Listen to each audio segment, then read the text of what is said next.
Luke also apologized for anything he'd done to indicate he was unfaithful.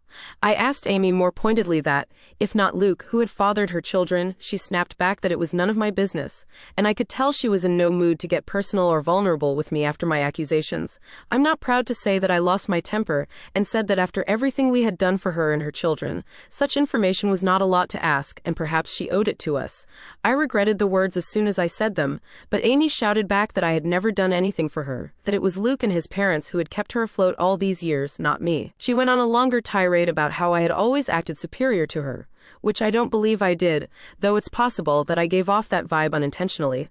Luke did his best to calm her down, but the room was still fraught with tension. I don't know, Reddit, I just don't know. It's driving me to the edge of madness. There is a way to be certain, of course. Not certain of my husband's fidelity, but of the paternity of Amy's children. So I asked Luke, for my own peace of mind, for the sake of our daughter, and for our family unit, if he could please get a DNA test done, a paternity test.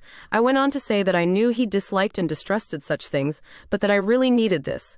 I could see the pain in Luke's eyes. Maybe it was an act, but he did seem genuinely hurt that I was asking for this, that him giving me his word that he had always been faithful was not enough for me.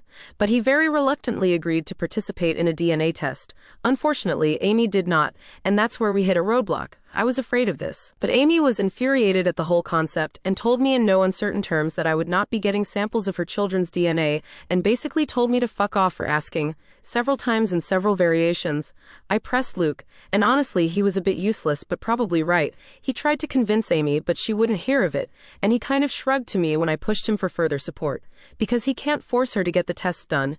If she refuses, that's really a dead end. Trust me, it is. I looked into this quite a bit and consulted with my lawyer. The problem is, Luke could, in theory, petition the court to demand a paternity test for Tom and the others.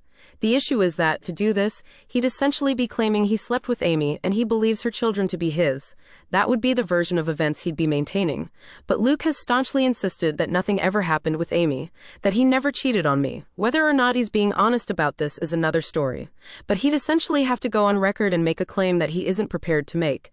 He is quite certain the children aren't his, and he has no intention of fighting for custody of them. So no judge is going to compel Amy to submit samples of her children's DNA. Tom is also old enough that his consent would be a factor. If both he and Amy refuse to participate in the test, it's unlikely that Luke would have a case. He'd have to target one of Amy's younger children, like say, one of the twins, but he doesn't want to do that. He doesn't want to take his best friend to court to prove something that, in his words, he already knows isn't true. Luke is asking me to please just let this go and trust him, because pursuing this will fracture everything.